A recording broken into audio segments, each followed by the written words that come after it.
grub residence. Nope, sorry, she just left. What, an emergency? What's this emergency about?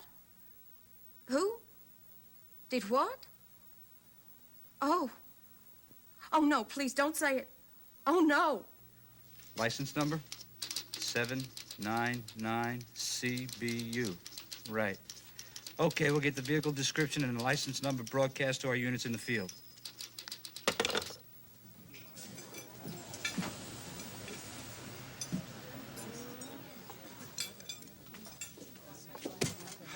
Well, I guess you have to wait, mister. Unless you can talk somebody into sharing a table. Adam and Eve on a wrap, draw one.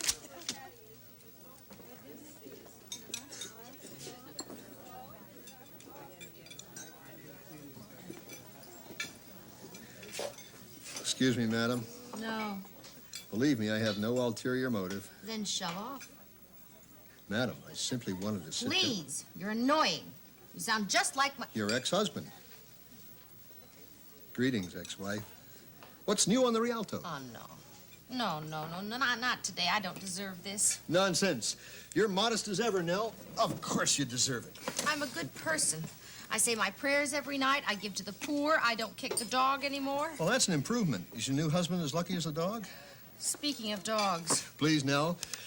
The new wife is just fine. Oh, where is she? Do you keep her chained in the car? Car, my dear?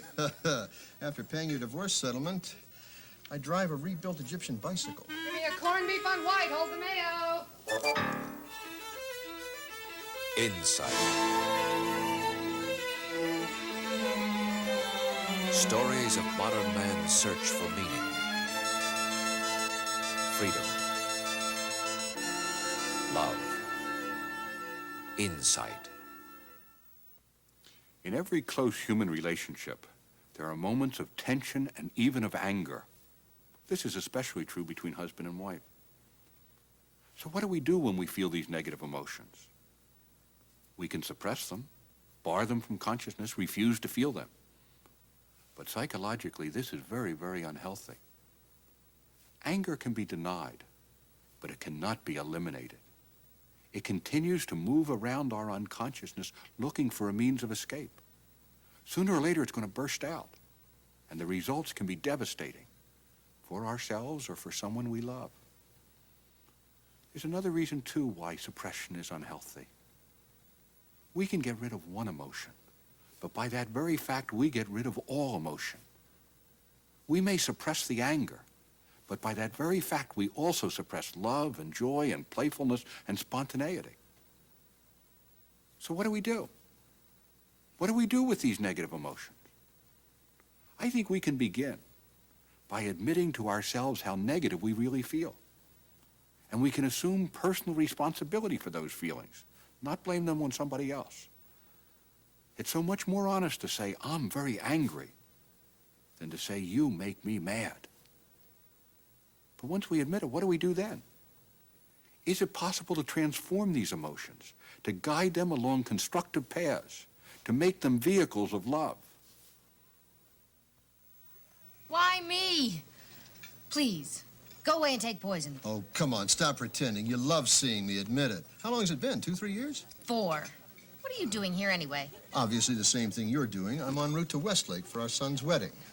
And this is the only diner on this section of Highway 12, right? Interstate 5. I kept telling myself, take Interstate 5. Why don't I listen? Well, you never listen, Nell. That's a problem for you. You don't even listen to yourself. It leads to trouble. Especially in the choice of first husbands. Touché. Well, enough of this poignant badinage. Why don't we order? Would you like I want a number 4 on wheat with iced tea. Come on, smile a little, can't you? For the good times. There were some, you know. You have a fantastic memory. Nell, do you ever get the feeling that, well, maybe things might have been different? Maybe we gave up too soon? Not soon enough. Wasn't all bad, you know. We had a few laughs every day. Very few. Forget it, Alex. It didn't work. Maybe if I'd been somebody else. Or if I'd been somebody else. I'm somebody else. Take your order. Yes. Let's see here. The lady would like a generous rasher of crisp corn-fed, hickory-smoked Kansas City bacon. reclining on a... One BLT down. What to drink? Let's see. Oh, yes. A tall, frosty flagon. Large iced tea. What do you want? I believe I'll enjoy your renowned giant platter of mouth-watering southern mammy-fried scrumptious Chicken plate with fries. What to drink? Beer? Pay the cashier. Why? We haven't gotten anything yet. You will. You're insane. Yeah, I'm afraid I am. Oh, there it is. I got that feeling again. I've had it for some time now. Gas. Come on, Nell. You know, I know it's academic, but I keep wondering if maybe we put our minds to it, maybe we could have made the marriage work. Forget it, Alex. 15 years is a pretty fair trial. It was nice while it lasted. Or was it? I'd like to think so. So would I, but that doesn't change anything. Thank you. So, how is the present Mrs. Renzatos? Stella? Stella? Well, she's fine. And how was your soulmate, Mrs. Grubb? He is not my soulmate. He's a second husband, and he's fine. And I don't like being called Mrs. Grubb. Aha. What would you like to be called? Nellie. Grubb. Excuse me, you 799 CBU? I beg your pardon? 799 CBU. I don't know. I really hadn't given it much thought. Are you 799 CBU? Oh, you mean my car? I have an urgent message, an emergency. You have to call that number there. Hope everything's okay. Where's the phone? Phone's over there. Here's some change.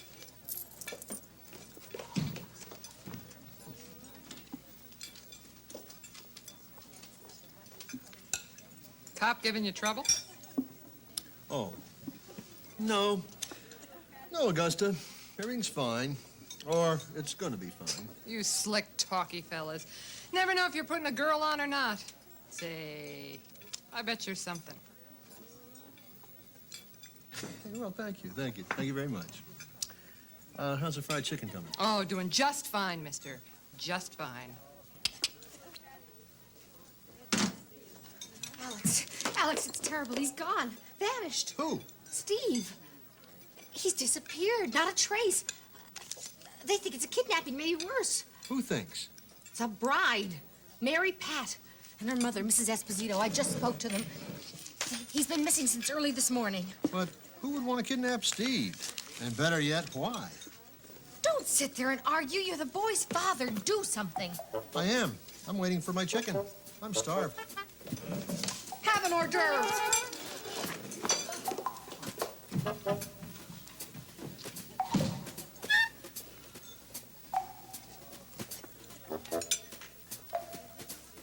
Augusta, my dear, what is this stuff? West Texas chili. $1.75 a bowl.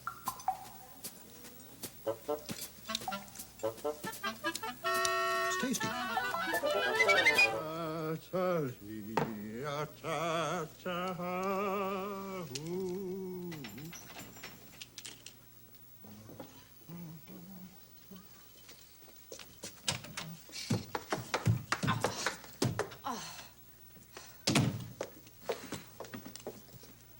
Would you like a drink, madam?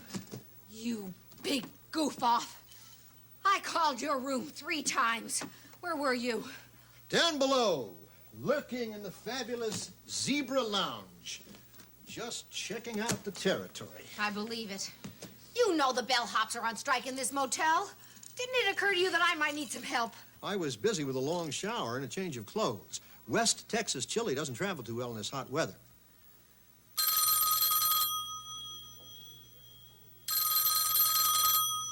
I'll take it. Room 14. You take it. Hello? Hello? Wait a minute. Mrs. Esposito? Mrs. Esposito? Carmen! Look, you withered old crone. Hello? Hello? The kidnappers? Oh, shut up. Mrs. Carmen Esposito, mother of the bride. Oh, really? How is old Carmen? Ticked. Very ticked. They just got a note from Steve by messenger. He's taking a walk. Left Mary Pat at the altar. The lousy, neurotic little bum. What? That's what Mrs. Esposito called him. And you agreed with her? Are you kidding? Nobody calls our son a lousy, neurotic little bum. Except us. Something's wrong. Steve is a kind, considerate, loving kid. Like his father. He's sensitive. He's got heart. Now, if he took a walk at the last minute, there has got to be a good reason for it. Probably somebody else's fault. Ours, you think? Us? Yeah. Why us? No, I don't buy that. How about Mary Pat? Her fault? Much closer. Mary Pat. I never liked her anyway. Her and that big toothpaste smile. And old Carmen, she's another one. She's got a lot of brass. Who does she think she is, calling our son names? Our son. That's what I said, our son. Well, I like the way you said it. Takes me back a few years. Happy years. Are you kidding? They were never happy. We were always fighting. Does that mean there wasn't any happiness? If fighting's the way you measure it, we were goofy, out of our minds, happy. Get off it, Alex. You're kicking that dead horse again. Beating a dead horse again. Kicking, beating, it's dead. We were both too proud, too strong. We both had to be right all the time. Nellie, look at me. Please, I already have a headache. Nellie, look. I'm looking.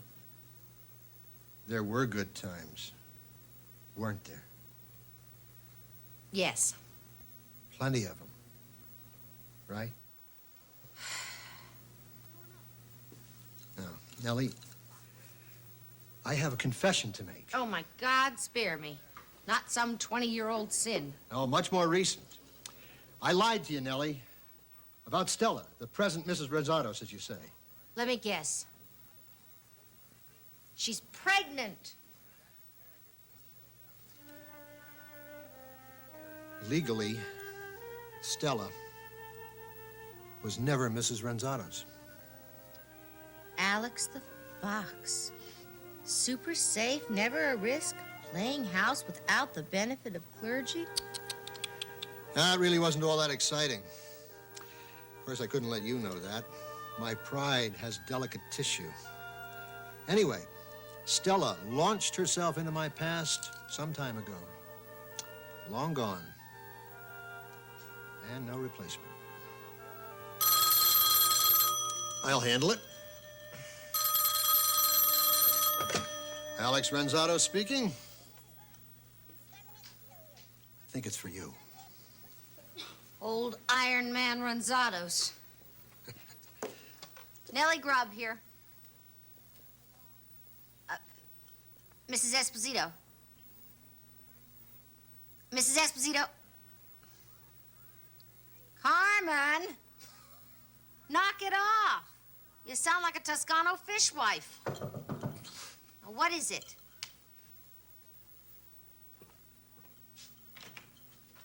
Oh, don't be ridiculous. If my son was here, I'd tell you my son was here.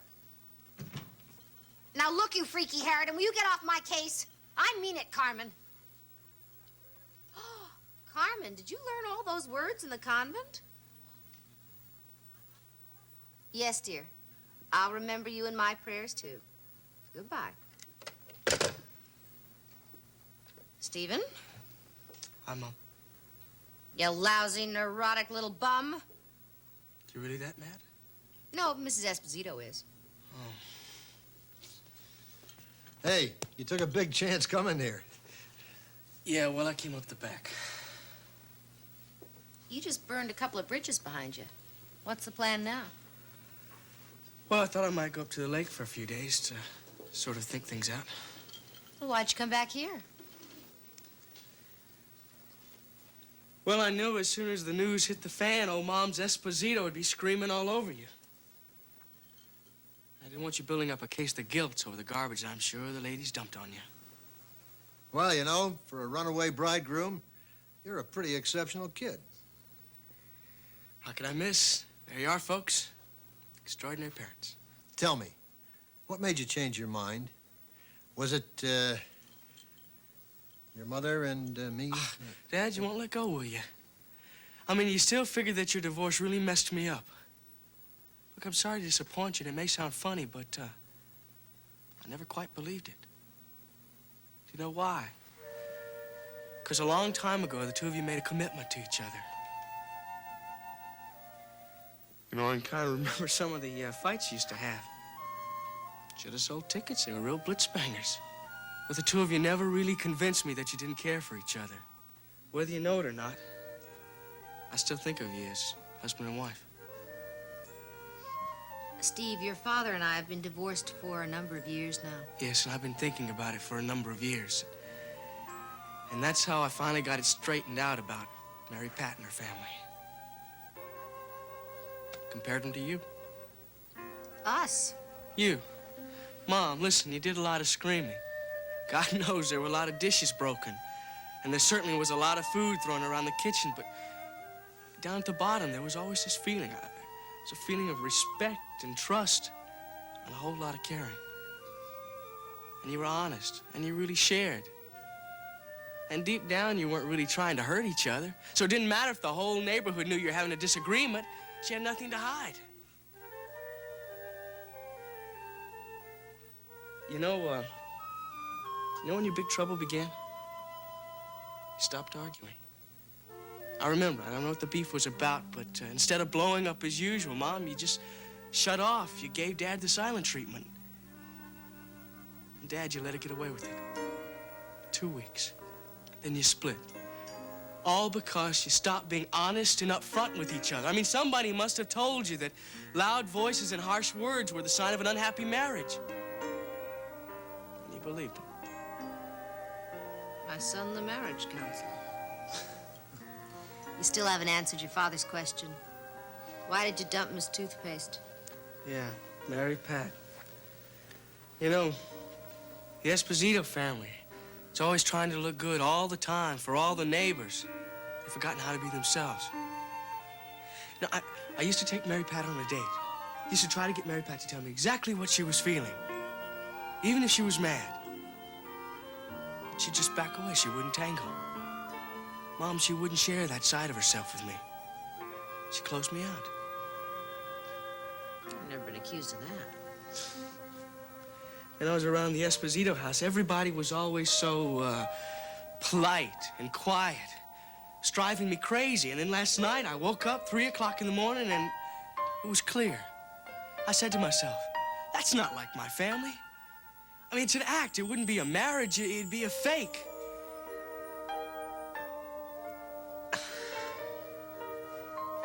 That's when I decided to cop a walk. It's a pretty nice compliment, fella. I'll remember it. Remember this, will you? I know you both love me a lot. In a way, that's like caring for each other. Okay, it's my moment. The rest is up to you. Steve, what are you trying to do? We have a perfectly successful divorce going on here, and you're trying to screw it up into a perfectly horrible marriage. Are you feverish? No. But look, I think I better get out of here before the Espositos find out where I am. But, Mom, don't worry. I promise you. As soon as things calm down, I'll get together with Mary Pat, tell her how I feel, and why I had to do this. Okay? Look, I'll call you in a couple of days, okay? All right. Meanwhile, do you behave yourself, okay?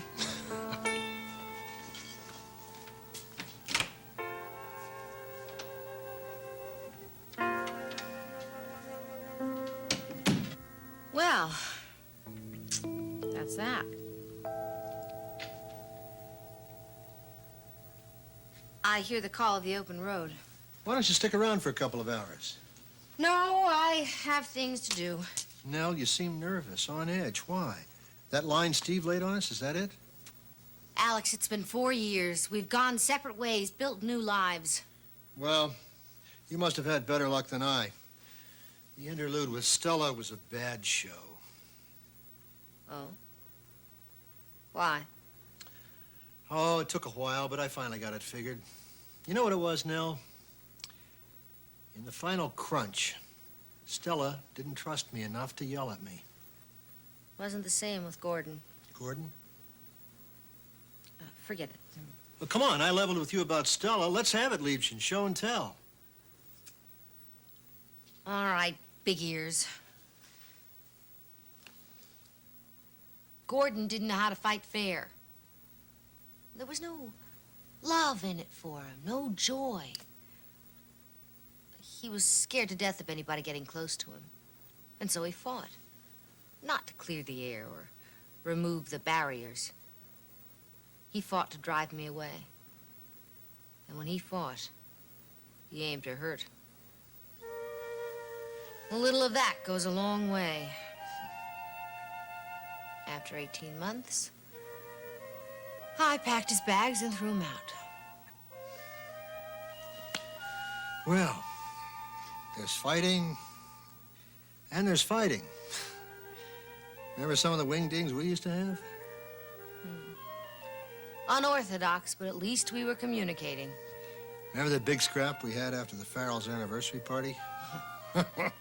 What about when we lived on Colonial Way? The Battle of New Year's Day? Oh, how did I miss that one? Hey, we destroyed the living room. And half the kitchen. I threw my arm out trying to hit you with the baked potatoes. Trying, you nailed me twice. We had more fun than anyone. Yeah. Oh, but was it really fun, Alex? What did we always do after we had a fight? We said I'm sorry and we made up. How? Let's not get started on that. Why not? Remember the times I tickled your bare feet? Stop that! Remember the times I kissed you behind the left ear? You took advantage. You knew my weakness. And then you knew mine. You were easy. A pushover. Well, you weren't so difficult yourself. I was always a lady. Always. In the living room. Everywhere. All right, have it your way, wildcat. I wasn't. I was shy.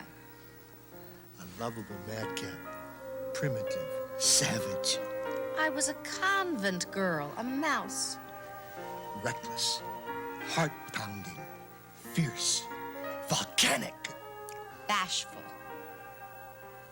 Frightened. Demure. Yeah? Crazy. Listen, I have an idea. I'll call and order up some cold champagne.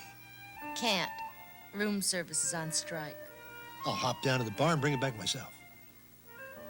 I have to get back to town. Come on, for old time's sake. We'll have a couple of glasses and chat. Is that all you have in mind? Alex Renzatos, Eagle Scout, trustworthy, loyal, and mostly honest. Why don't you slip into something more comfortable?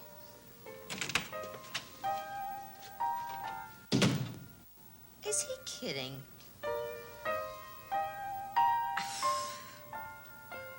There were some good times. Isn't there ever an easy way?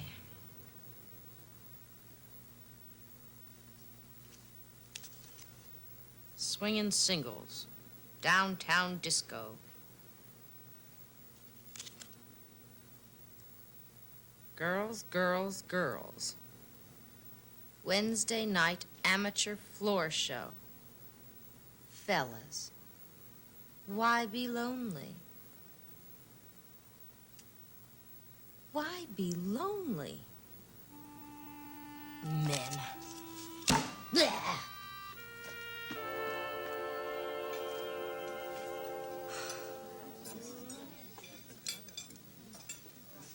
What do you have, honey? Let me see. You know, you look kind of pasty. How about a nice bowl of soup? We still got some clam chowder left. I don't think so. I think I'll just have the coffee.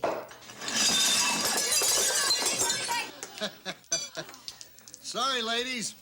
You can come out now. Come on. I couldn't help it. Cork wouldn't hold up. This champagne doesn't travel too well. You dumb crumb. Nellie, take it easy. You idiot. Honey, we're in public. I Don't do it. I... No, wait a minute, please. Moron. Now, remember, look, it's your fault, not mine. Why didn't you come back? No guts, huh? You couldn't face it? Couldn't trust yourself? Don't 8 do it. donuts. Wait a minute, please. 9 donuts. You will go to jail for this, you animal. You're just an animal.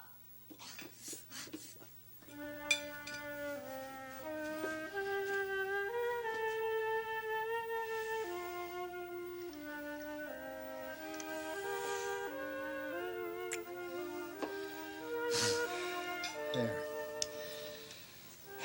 You okay? That's much better, right? Alex, why are you such a dumbo? When are you gonna straighten out your life? I'm gonna start tonight. Can I straighten out yours while I'm at it? Does that mean what I think it means? Yeah, it's a big risk. Are you willing to gamble? No more fighting, though, huh? I'm pooped. Easy does it, lass. A good night's sleep, and you'll be right up to scratch again, so to speak. The wear and tear. I can't throw the way I used to. My aim's way off. No more battles, huh? There's only one thing I can promise you for sure. Alex Renzatos. The pluses and the minuses. You big dumb Greek. I'll take it.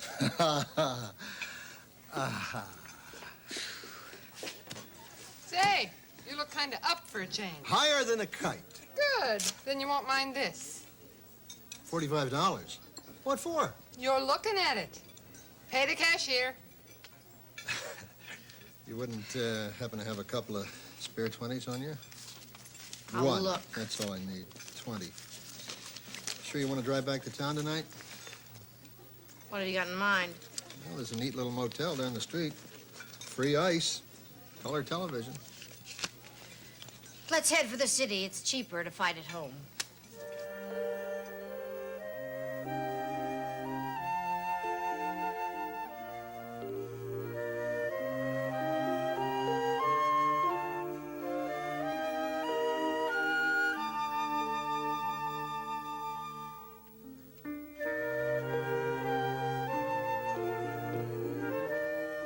Insight is a production of the Paulist Fathers, a group of Catholic priests who seek to share the good news of God's love with all their brothers and sisters in the human family.